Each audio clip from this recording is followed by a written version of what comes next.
Let me go to health care. You want to repeal it full-fledged? And replace it with a set of alternative reforms that I think will actually lower costs, improve access, and maintain good quality health care. Well, one of the things that Senator McConnell's also going to propose is he believes you got to force votes on this until something changes with the health care law. But I want to put up a couple of exit poll numbers. There doesn't seem to be a mandate for this from the public, frankly, for either position on this. Nationally, we asked, do you want to keep the health care bill or expand it? 47% wanted that.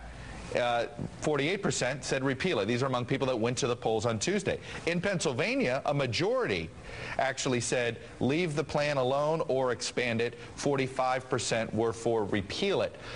How do you square that with this intention by some Republican leaders that say, you know what, there's a mandate to deal with this and deal with this up front? Well, as you know, you can get any result you like depending on how you ask a question in a poll.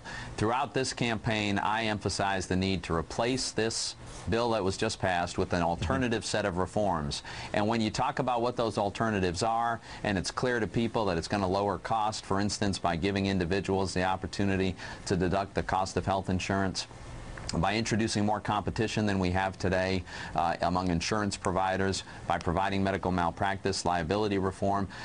There's a strong support for all of those items, and so our alternative, I think, has much more support than that giant bill that's going to have the government interfering with health care decisions.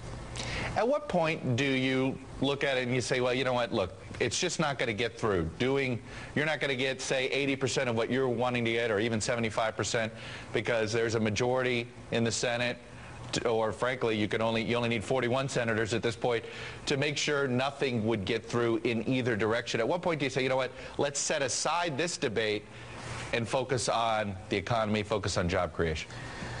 Well, look, my number one focus is on the economy and job creation. I think that has to be item number one, but that's not to say that you give up on trying to make progress on health care. I think you can do both of those things, but number one goal has to be economic growth and the job creation that comes with it.